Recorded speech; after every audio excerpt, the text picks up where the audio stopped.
All right. Hello, everybody. I'm going to start with a quick little intro as we have people start trickling in here before we get started. My name is Brianna Coma. I am with Conservation Nebraska. First off, thank you so much for being here tonight and learning with us. I'm so excited to learn all about Nebraska's native wildlife and their young tonight with Lauren. A couple of reminders before we get started. You are all muted and your cameras are off, so you cannot be seen or heard. If you have any questions throughout the presentation, feel free to throw them in the chat box or the Q&A, and we'll go over them at the end.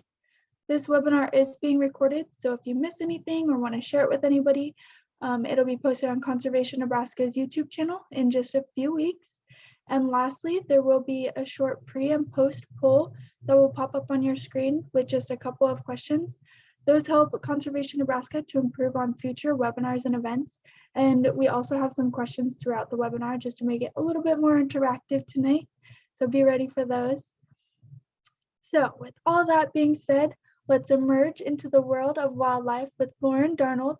She holds a Bachelor's of Science in Animal Science from Iowa State University and a teaching certificate in environmental education from Hamline University, where she is also pursuing her Master's of Education in Natural Science and Environmental Education. She has previously worked with Wildlife Care Clinic in Ames, Girl Scouts of Iowa and Utah, Omaha Henry Doorly Zoo and Aquarium, and the Nebraska Game and Parks Commission. Her goal is to generate passion and respect across all demographics for wild animals by creating personal experiences and bonds between people and our natural world. Now I will hand it over to Lauren to get us started. Hello, everyone. It's nice to see you guys all tonight here on this dreary evening. Hopefully tonight we'll talk about some fun stuff, some cute and cuddly animals to warm you up here. I'm gonna share my screen here. A little presentation, and it looks like, awesome. I can still see the chat box.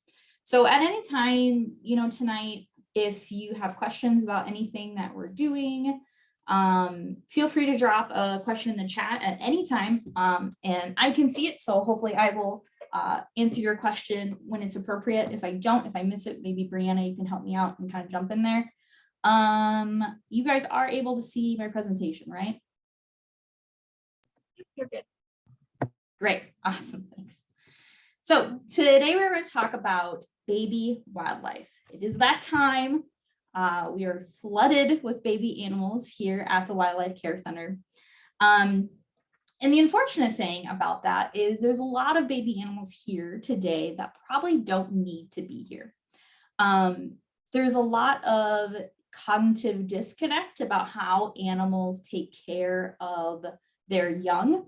It's very different from humans, right? Because if we need to go to the grocery store and get food for ourselves and our children, we do not leave our kids at home by themselves when they're infants, right?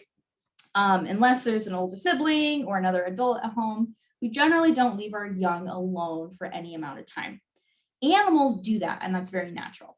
And so tonight we're going to talk about some of the popular, common local wildlife that we see in inner cities in Omaha, and some about their natural histories and their natural behaviors. And that will help inform us live with wildlife in more harmony and with more respect to their natural beings. First off, I just want to talk a little bit about our organization. If you haven't heard of Nebraska Wildlife Rehab, we are a wildlife rehabilitation center in Omaha. We do actually have a physical location now. So we're on M Street, which is kind of on like 96th and L in Omaha. We are open from 10 a.m. to 8 p.m. every day of the week, and you can drop off animals to us that are injured, who are native wildlife in Nebraska, right? So when your cat or dog gets injured, you take it to the vet. If you find a baby bird or a injured fox or raccoon or something, we are the person that you take it to. We are a nonprofit organization. We run totally off of donations with a few grants that are mostly for education. And we're really excited about our new building because we do have a dedicated wildlife hospital, which is fully equipped with a 3D MRI machine, radiograph machine. We have a full in-house lab.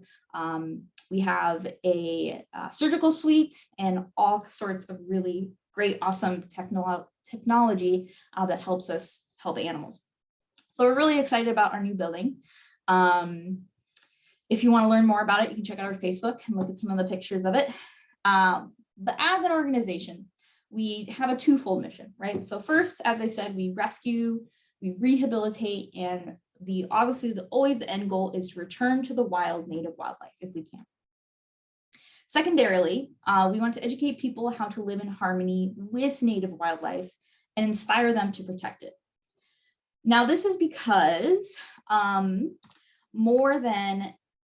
so we did some studies a couple years ago, right? And it turns out that more than 90, even a little bit more than 95% of the patients that come into our center every year are victims of human interactions in some way. And we all know that humans are jerks and sometimes they hurt animals on purpose, but a lot of times this is unintentional, right? It's things like when you put your recycling on the curb and it's really, really windy like today, and then that recycling ends up all over the place. We end up with raccoons that have their heads stuck in bottles. We have baby animals that ingest pieces of plastic or get caught in pieces of litter. Additionally, things like cars, right? We get in our car every day to go to work or school, and we're not trying to hurt animals, but sometimes they get hit in roadways. It's just what happens. So just the result of us living in such close proximity to our urban wildlife, we cause this huge effect on them, and it's not always positive.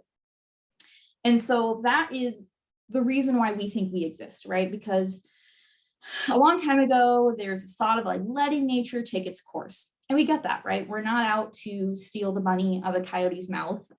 We're not there to stop predators or interfere with nature in that way. We're here because of the unintentional ways that we hurt or harm wildlife, the unintentional negative effects we have on our wildlife. So that's why wildlife rehab centers do what we do. We get in stuff every day that, sometimes it is nature. We also get a lot of really big storms this time of year. Things are knocked out of trees. There is wildlife disease. But that's another thing that we're working with too, is we're working with local veterinarians and scientists and researchers to see what diseases are in our area and how we can help mitigate these types of things. So we're not just feeding and helping animals. We do a lot of different educational ventures. We do a lot of different public outreach things and research.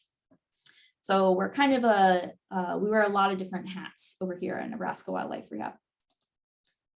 So I know you were all promised to see some baby animals, and we will. Baby animals are very, very stressful. And so how we're going to do this is at the very end of the presentation. So at about 6:50, we have a camera that is the Nebraska Wildlife Baby Cam, and that will turn on, and we will kind of join in one of our wildlife rehabbers feeding a baby squirrel, and we'll get to observe that. Her camera will be, her audio will be muted. So at that point in time, I'll kind of narrate what's going on and answer any questions. But before 6:50, we're going to do a little bit of learning, like I said, about wildlife and their natural behaviors and the species that we see in inner city Omaha. So I want this to be somewhat interactive. So I'll ask you guys some questions. Once again, please feel free to drop in the chat if you have anything that you would like to see. So first things first, there is two types of animals, two development stages that we have in Nebraska. So I think I jumped the gun a little bit here. We have a poll coming up to see to check your knowledge on different development types of animals. But there's two main types that we go through, and that is going to be precocial babies. These kind of they're born more developed, so oftentimes they look like the adult version of the animal. Their eyes are open, they're generally able to walk, sometimes even find their own food and fend for themselves, and they require somewhat little care. Secondarily, we have altricial types of babies. These are the ones you usually think of that are naked, right? They have no fur, sometimes no feathers, their eyes are closed, their ears are closed, they're very helpless, and they require a lot of parental care. So first thing, this is our first animal. So I want you to take a second, look at this animal's morphology, and type in the chat what you think this species is. So it is a baby animal that we see the adults every day. They're very common. So check out his body, check out what he looks like, and let me know in the chat, what do you think this animal is?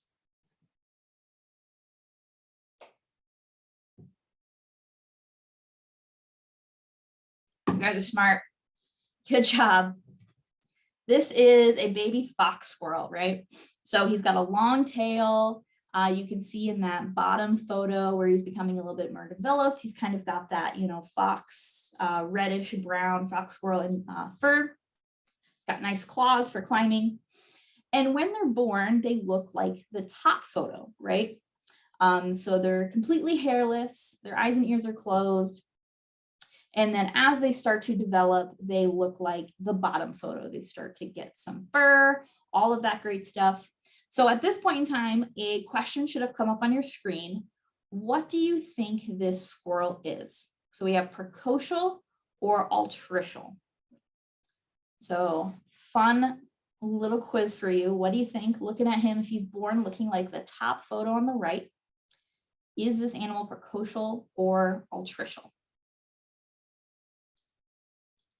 And I should say that all of these photos are animals that we have here at the center, or gotten at the center. This is pictures of all of our patients. So you guys can see kind of the things that we get here. So hopefully you have voted, and hopefully you remembered that animals that require a lot of care and are born less developed are altricial, right? Kind of like to think of it as they need all the care. They're altricial. Squirrels require extensive care from their mothers. They're born pretty helpless. And as they start to grow, they'll get their fur first. Eventually their eyes and ears will open. And squirrels are important because they are our earliest babies that are born in Nebraska. Our earliest recorded squirrel litter was on Valentine's Day. That's pretty early, but late February is kind of when they start rolling in. And it's pretty common this time of year. Once again, we start having storms. Squirrels have their nests in trees. Sometimes their nests fall out of trees, but also this is the time of year when people are cutting down their dead trees, right? Winter is done. You have trees that are a safety risk. You don't want them falling on your house. You have an arborist check it out, or maybe you cut the tree down and then find out later, oh, there was a nest of squirrels in this tree. First things first, are they injured? Oddly enough, a lot of times baby squirrels do pretty well when the tree falls. I don't know if they're protected in their nest or what, but if they're injured, step one, call us. Call Nebraska Wildlife Rehab. At the end, I'll share our hotline information. You can drop off with us or at the Humane Society, and we will take it from there. If they're not injured, what you can do is put the baby squirrels in a shoebox with some of the nesting material that you found and a hot water bottle to keep them warm. Put the shoebox on the stump of the tree that was cut down or anywhere near it. And it takes mama a while, but we have had good success with they will come. She'll one at a time move her babies to a new location. So there are a lot of ways that we can reunite baby wildlife with their parents. That's always something you can call us and we'll walk you through. Squirrels' eyes open at about 3 weeks, and they start exploring outside their nest at about 6 weeks. So we've got this guy. Hopefully you all recognize him. He's a baby white-tailed deer, or also known as a fawn. And a question should have come up again on your screen. What do you think? Are baby fawns precocial or are they altricial? So look at this picture, kind of gauge his development. What are your thoughts?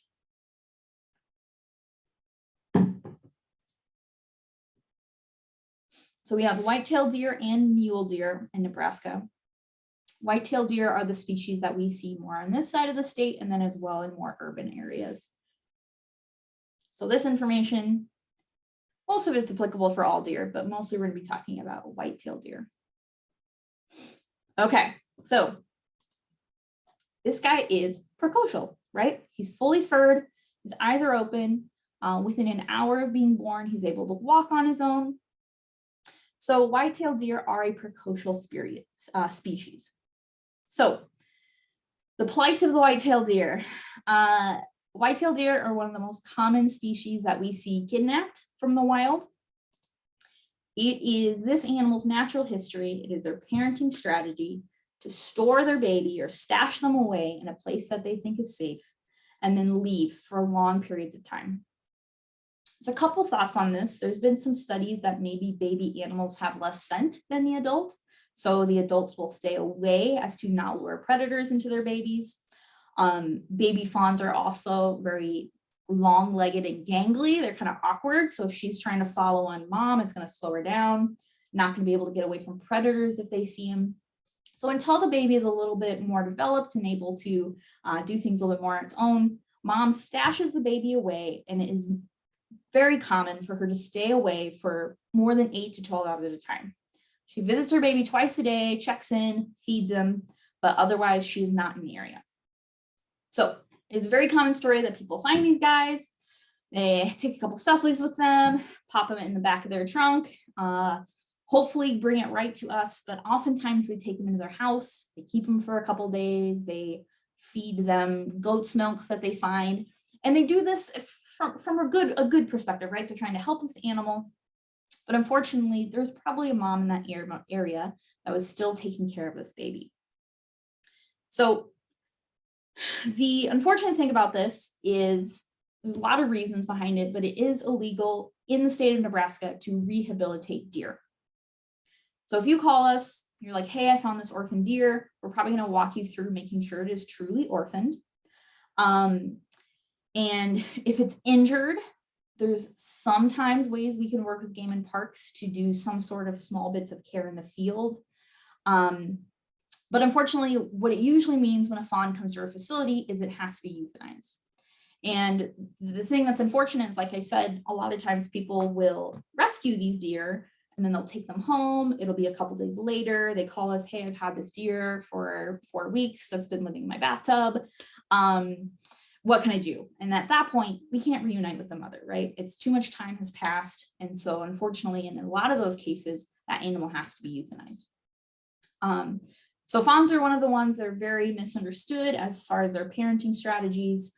We worry about them because they're so little and small and cute. And we want to help them, but the best thing to do in a lot of these scenarios is just leave them alone, right? The next one, oh, it popped up. So you guys got a freebie. These are opossums, right? Baby opossums. So they are born looking at that picture on the lower left. So the question should have come up for you guys again. What do you think they look like on the lower left? Are they precocial or are they altricial babies?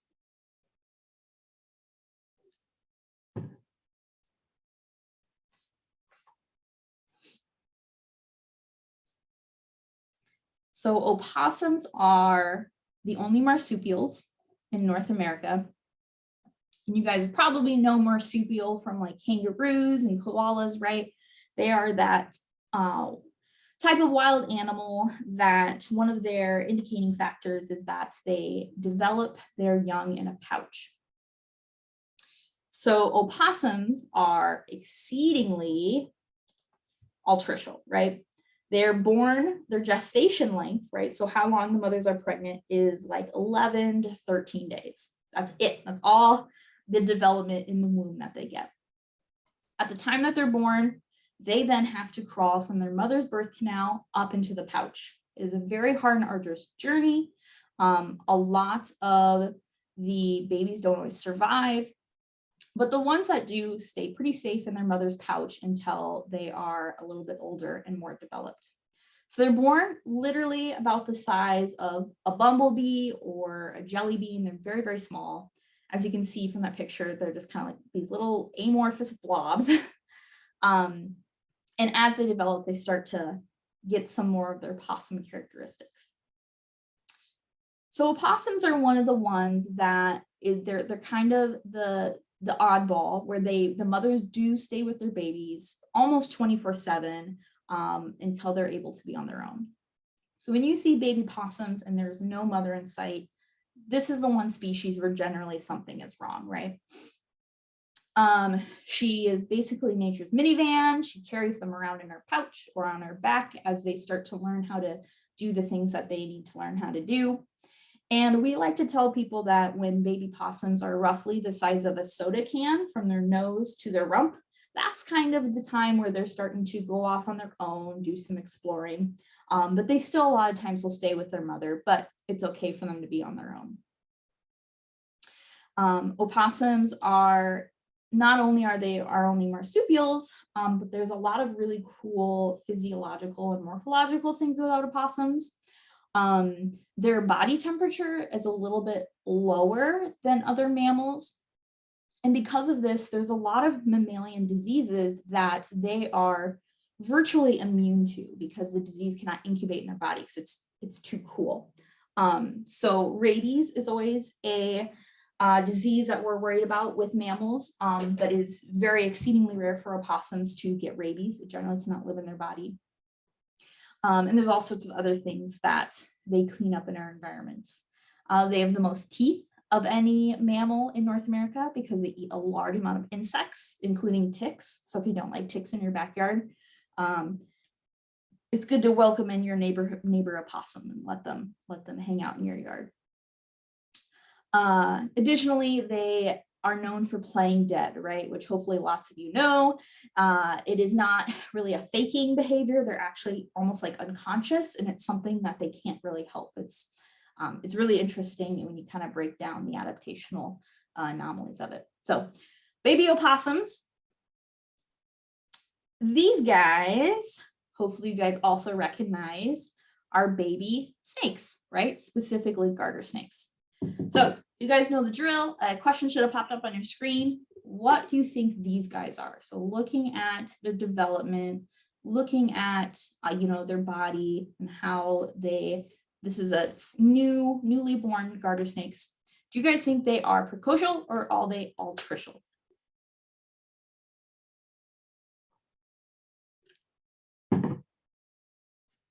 These are Thamnophis sertalis. So this is the common garter snake, the most common ones that we would see in town. And as you can tell from them just looking like tiny versions of the adults, they are precocial, as are most reptile species in Nebraska, right? Reptiles are not really known for giving a lot of parental care to their young.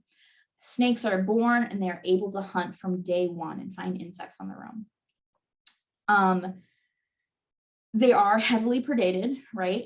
These probably look like delicious little yummy noodles to your neighborhood snapping turtle or coyote. So they do have a lot of babies. Garter snakes I've seen have even up to like 30 babies at one time because generally not many of them will survive. So they have what we call a higher fecundity rate. They have more babies in one time.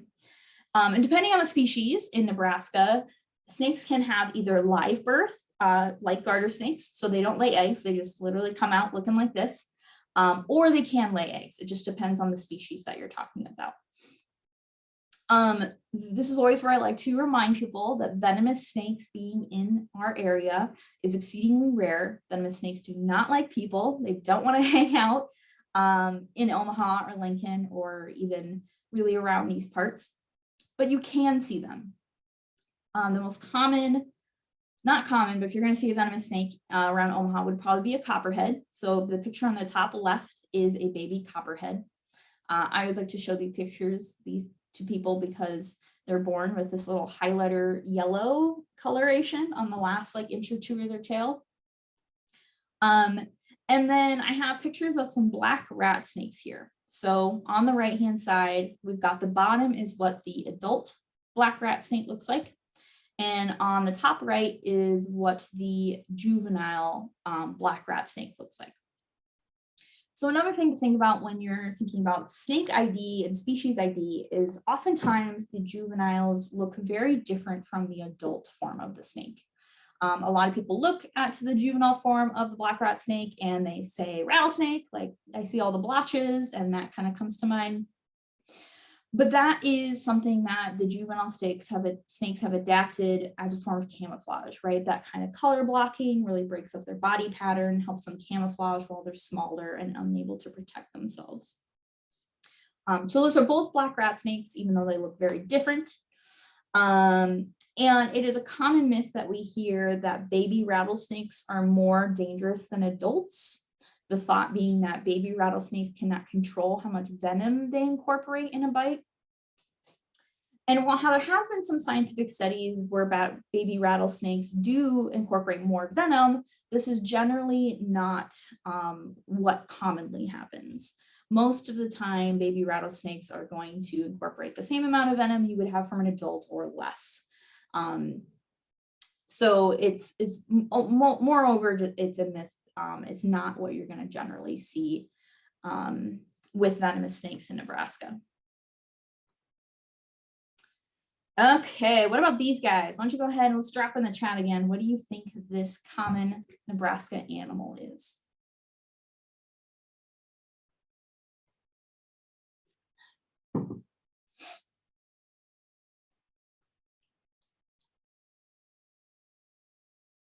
You guys are smart.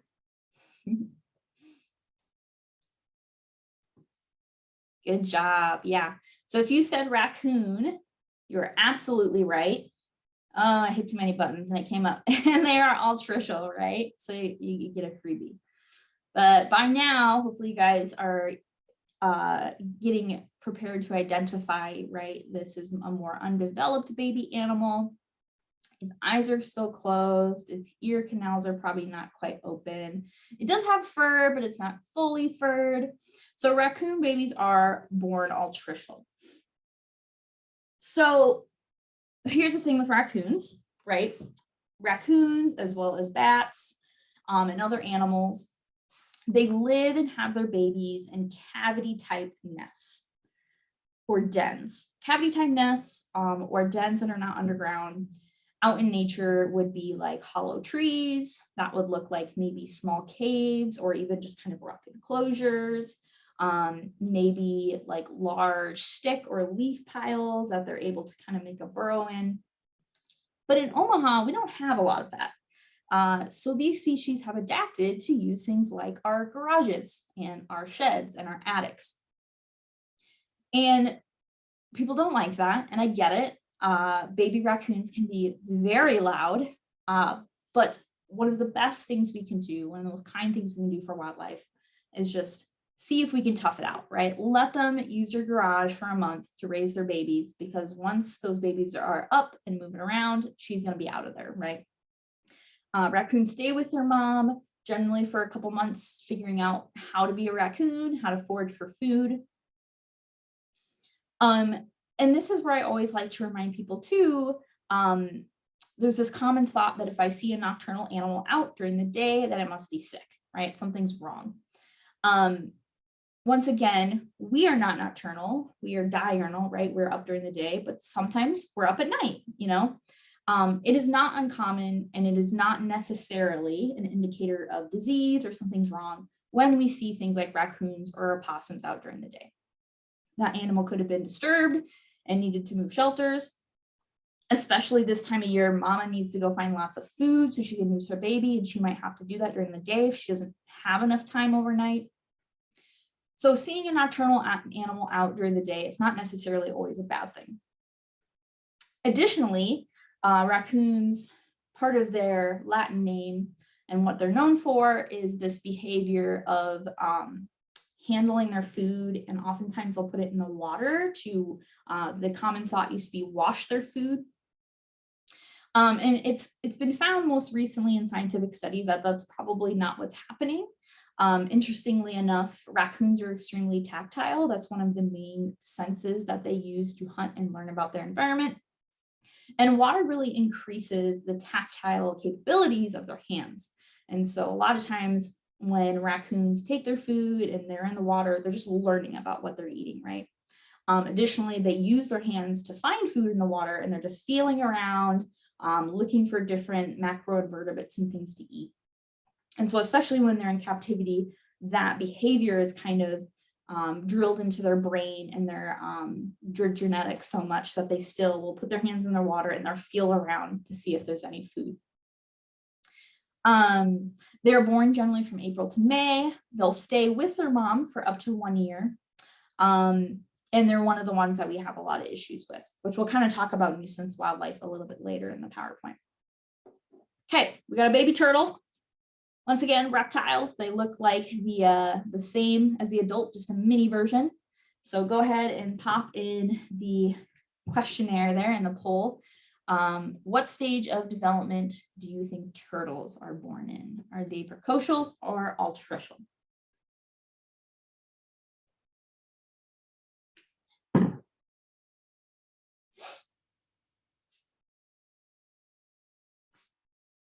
So I believe this is a little painted turtle, I would guess.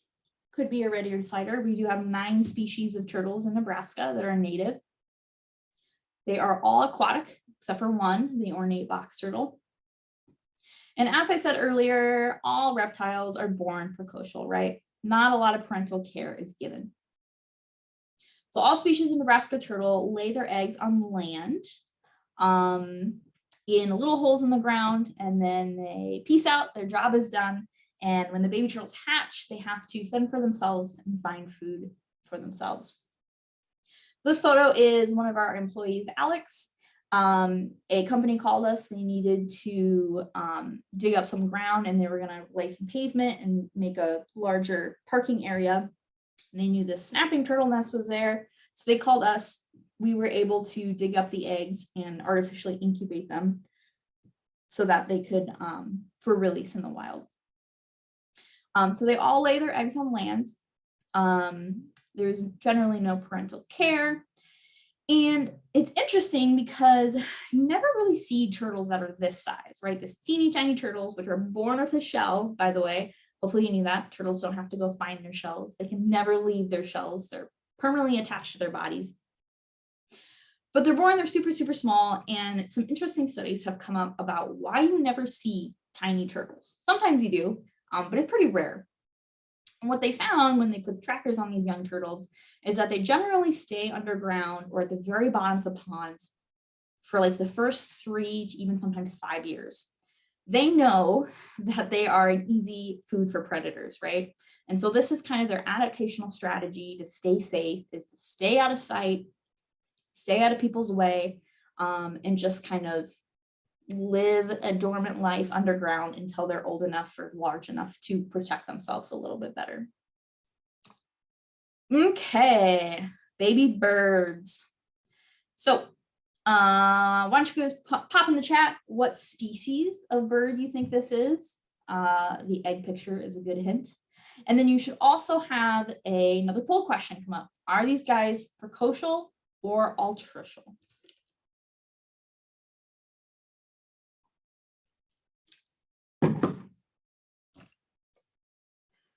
Good job. You guys are a little bit better at guessing than my middle schoolers. They always think they're bluebirds. They look at the eggs and they're bluebirds. These are bluebirds, obviously. Right, these are robins. So a pretty common bird in our area. They're born with a robin's egg blue shell. And then when they hatch, they look like that top picture there. They have a little bit of downy fuzz, but otherwise, their eyes are closed. They are very altricial and they need lots of care. You may have heard that if you touch a baby bird, its mom will abandon it, right? Or if your dog touches it, the bird will somehow smell human scent on you, on their babies, and then they will abandon them. I don't know how this myth started. I think moms just didn't want their kids touching baby animals and getting weird diseases or bacteria. But that is not true of any animal in Nebraska. Baby bunnies, squirrels, rabbits, birds, whatever. If they smell human or smell other animals on their babies, they're not going to abandon them, right? If you think from a science standpoint, if mother put this much resources and time into these babies, why would she abandon them just because they smelled a little odd? To add to that, most birds, unless you're like a turkey vulture, have pretty little and not really great developed sense of smell. So there's no way they're going to be even smell that there's anything different with the babies.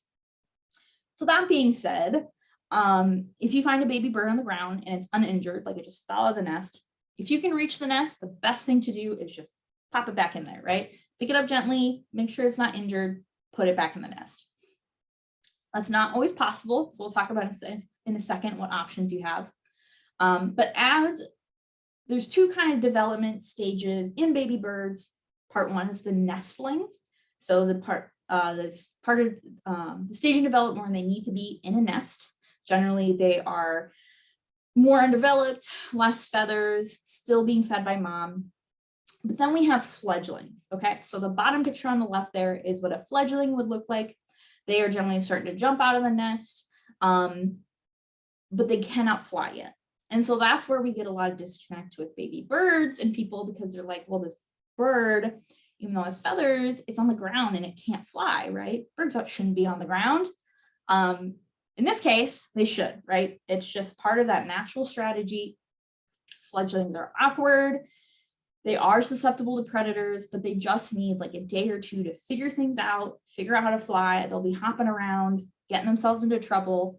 Mom is generally still nearby, keeping an eye on them. She will supplementally feed them. The best thing we can do is just make sure they don't get in roadways, and that maybe for those 2 days we walk our dog on a leash or keep our cat inside, right? Because that's the biggest threat to them at that point.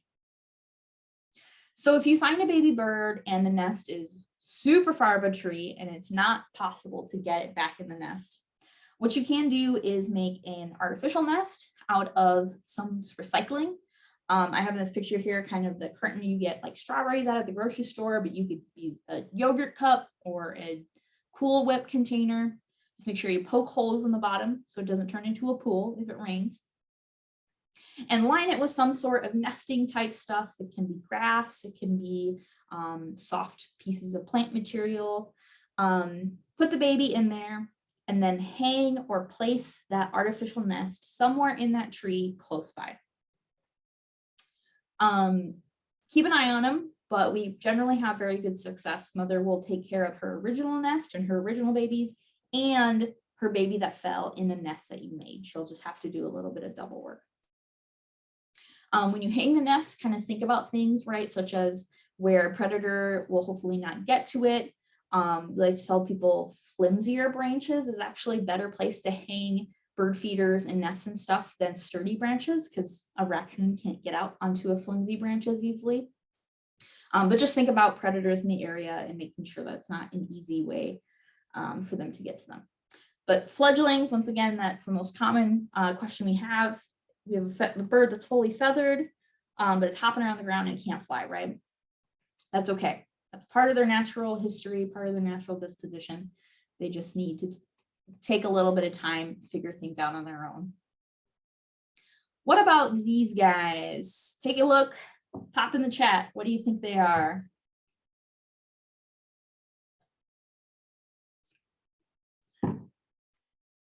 I always think these guys just look like little hippos, which they're not. They're not hippos, but they kind of look like it.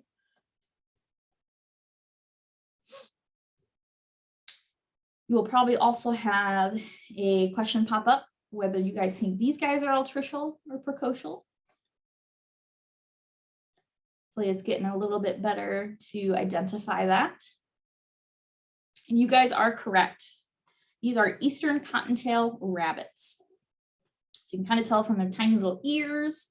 They kind of have that bunny ear formation already. You can tell by the fur that's in their nest, right? And Eastern Cottontail rabbits are exceedingly altricial, right? No fur, eyes are closed, ears are closed. And rabbits, it's this common thought that rabbits like dig this big hole and they have this like elaborate nest on the ground, but really it's just kind of this shallow little dish indentation, and then they like pile grass and stuff over it. So it's pretty common. I would say about I would venture to say about 80% of the baby rabbits we have right now in the center are victims of people's dogs or cats. They either bring them in the house or they mess with them. They get some of the siblings before you can get there. So pets are one of the biggest threats to baby cottontails. The best thing we can do, once again, I know it's tough and it takes time out of your day, but if you can walk your dog on a leash for a week or two until these bunnies are out of the nest, they do grow and develop very quickly. And they're extremely hard to take care for in rehab. Rabbits do not really have a good suckling reflex, and so we do have to tube feed every single bunny 3 to 4 to 5 times a day. And so generally only about 50% of those survive, just because that's a lot of handling. Tube feeding is very invasive. So whenever we can, we want to keep those rabbits, keep those babies with their mom, because that's the best chance of survival. This is also the second, I would say, most commonly kidnapped animal in the wild. Rabbits are another one of those ones, just like deer, where they visit their babies twice a day, and that's it. They do not hang out there. They don't sit on them to keep them warm. They're not feeding them constantly. They generally visit their babies at dusk and dawn, and that's it. They stay out of the area. So a lot of people find them, they keep an eye, and they're like, hey, I've been watching this nest. Mom hasn't been here for like 4 to 5 hours. What do I do? Keep them there. It's okay. If you do think that they've been abandoned, you think mom was hit by a car, something happened, there's a couple things you can do to test that theory. My favorite is the one on the right. So you're going to take some either string or dental floss, and you're going to place it in a tic-tac-toe pattern over the baby rabbit's nest, right? Wait 12 hours. Maybe that's overnight. Maybe that's throughout the day. Go and check it. And if the string has been moved off of the nest, right, mom has been back. If the string is unmoved, that's the time to call us and see what to do, right?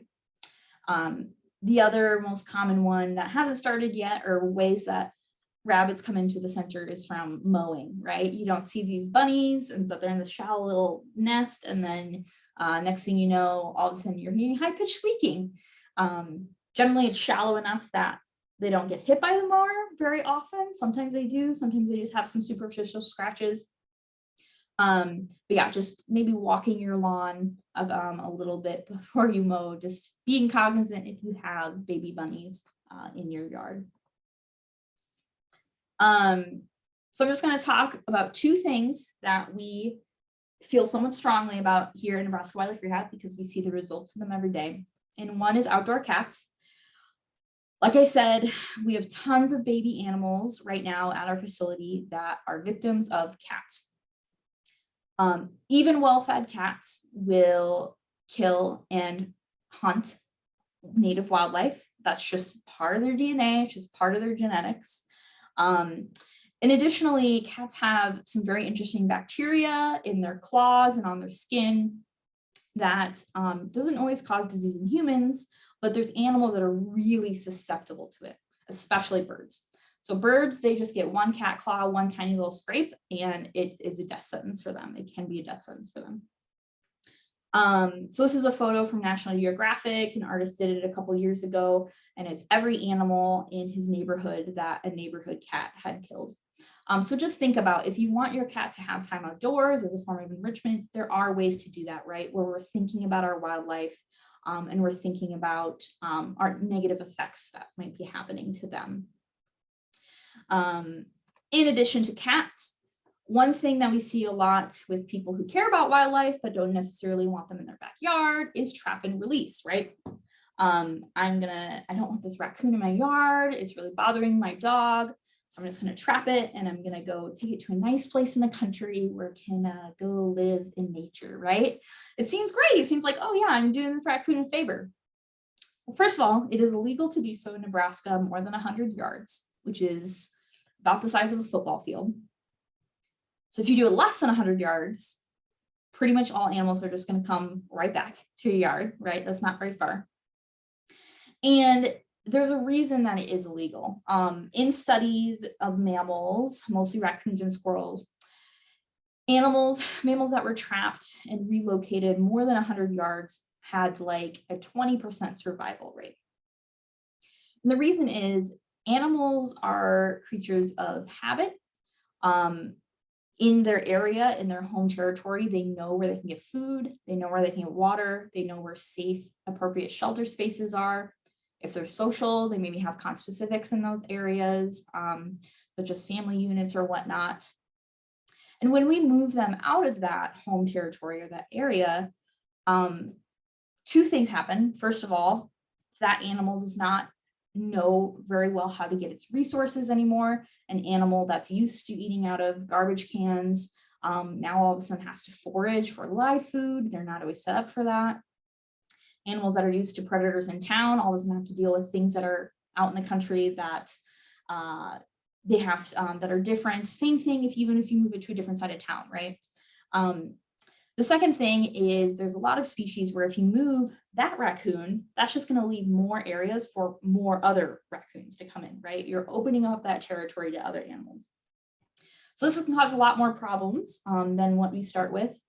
And often, of course, this time of year, we're getting lots and lots of calls of people call, hey, I trapped this groundhog, whatever.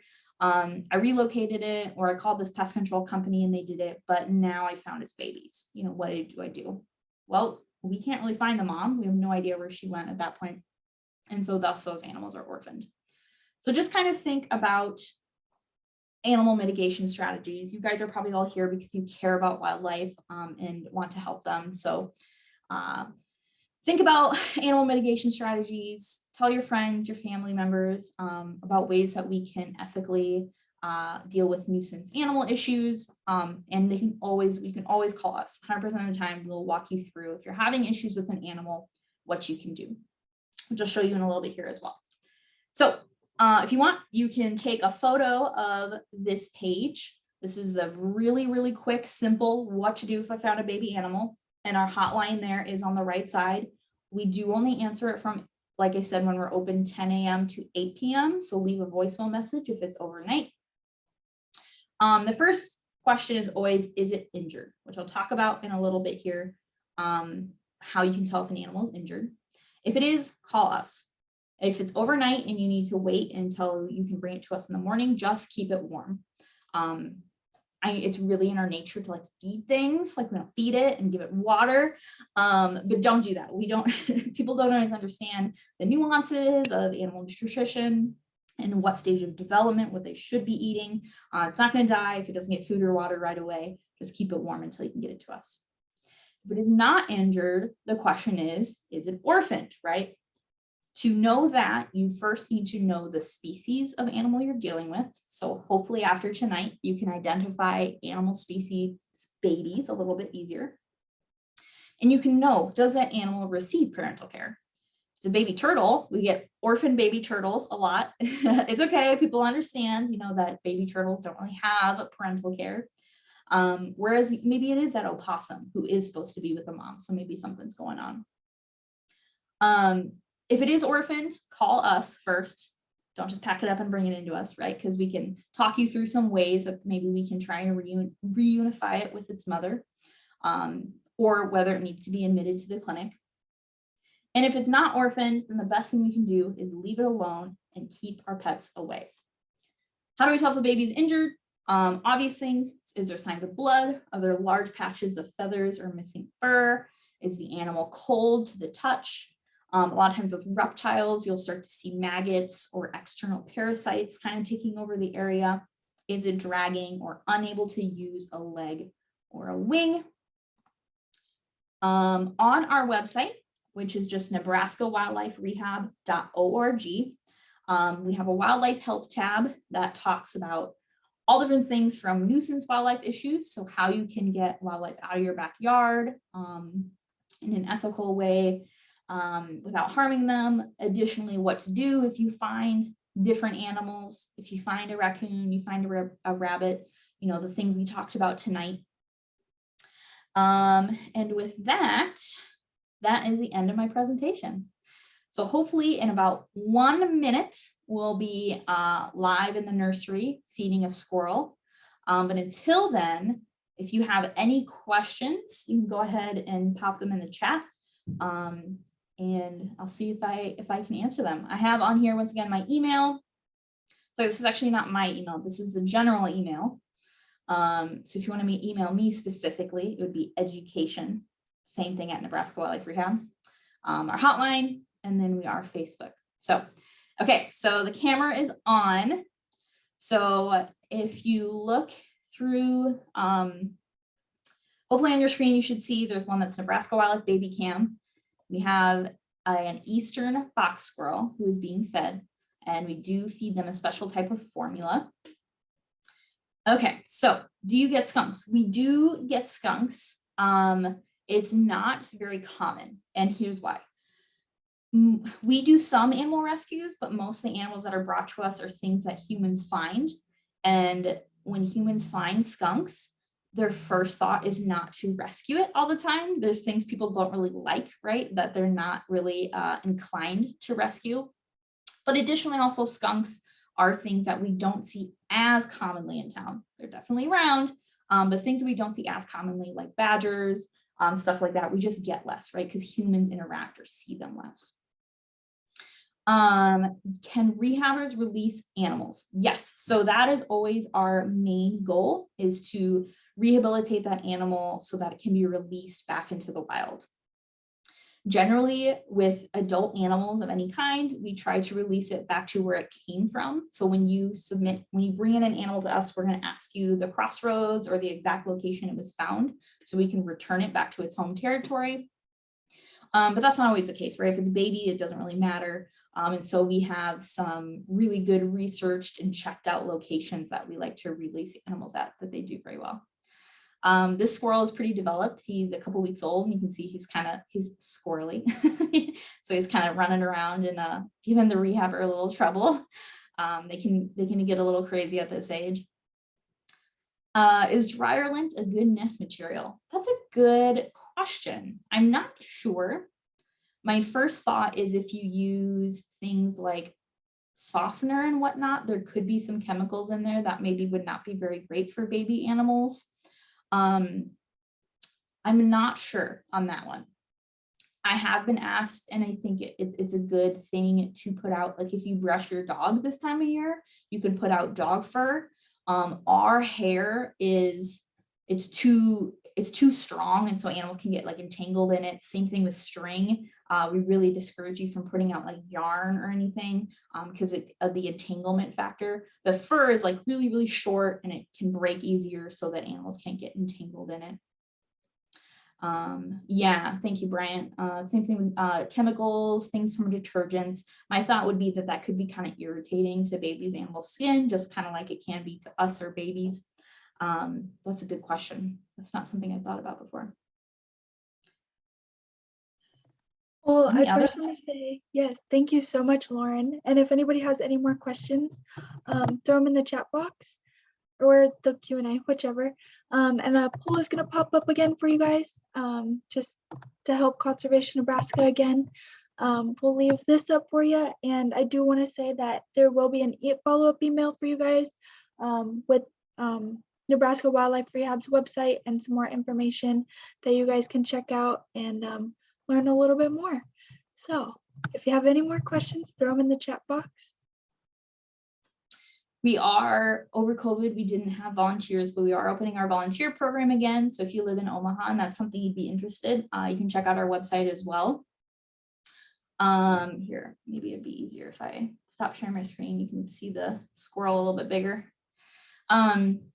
So check that out. I will say, it's not something where you just show up and feed baby animals, right? There's a lot of education and training that you have to do before you can volunteer in our animal areas or animal nurseries. So just be ready for that. But yeah, you can come and help us clean, fix things up, feed the animals.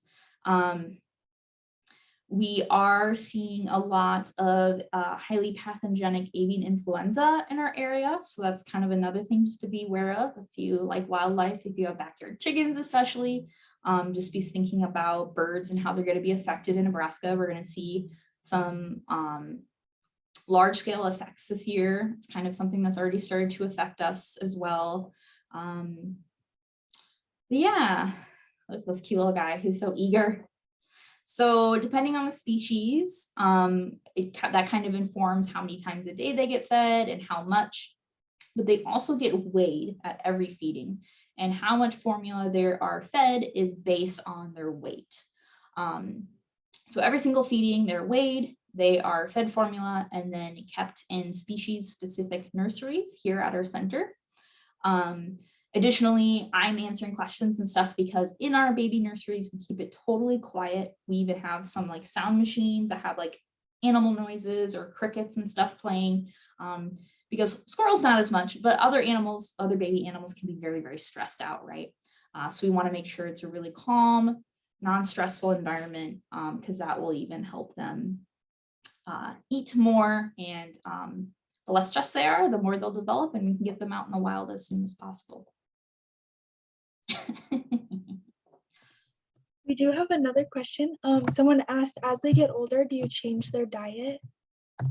Yeah, so when they first come in, we generally do like straight Pedialyte or some sort of clear liquid just to kind of flush their digestive system and get them used to our formula, because it is an artificial formula, right? You can't go out and buy squirrel milk. So, and then we start that. Depending on the animal, we have different formulas from like Zoologic and different other companies. And then we feed them formula until they start to get onto solid foods. Some animals will also feed kind of an intermediary food, like we do a lot of like rice baby cereal, or like smaller, like chopped up veggies, or fruits. And then as they get older, we'll get them onto, we have a large area now, awesome, that we can, like a walk-in refrigerator. So we have large amounts of fresh produce on hand, vegetables, fruits. So we have a couple grains that we'll use for especially rabbits and things. And yeah, so we'll start to work them onto what they're basically, we try to model what their diet would be in the wild. Insects additionally too is something we'll give to a lot of baby animals that eat them. This is a lot of protein. Rock on. And is there a way any people can donate food to Nebraska Wildlife Rehab? Absolutely.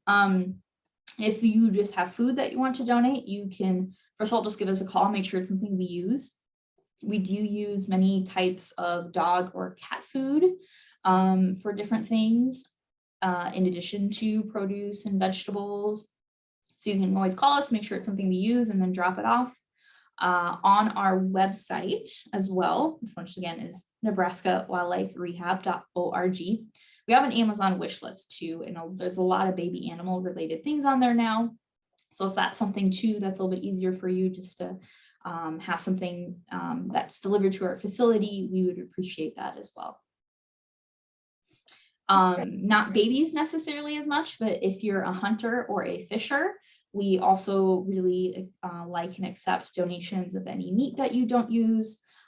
So if you are hunting what's coming up next, like turkey, if you don't eat the heart or the organs that maybe a coyote or a fox would like, that's something as well that you can bring in. We can scan it in our fancy new x-ray machine, right, to make sure there's no lead projectiles in it anymore, and then we can feed it to our animals.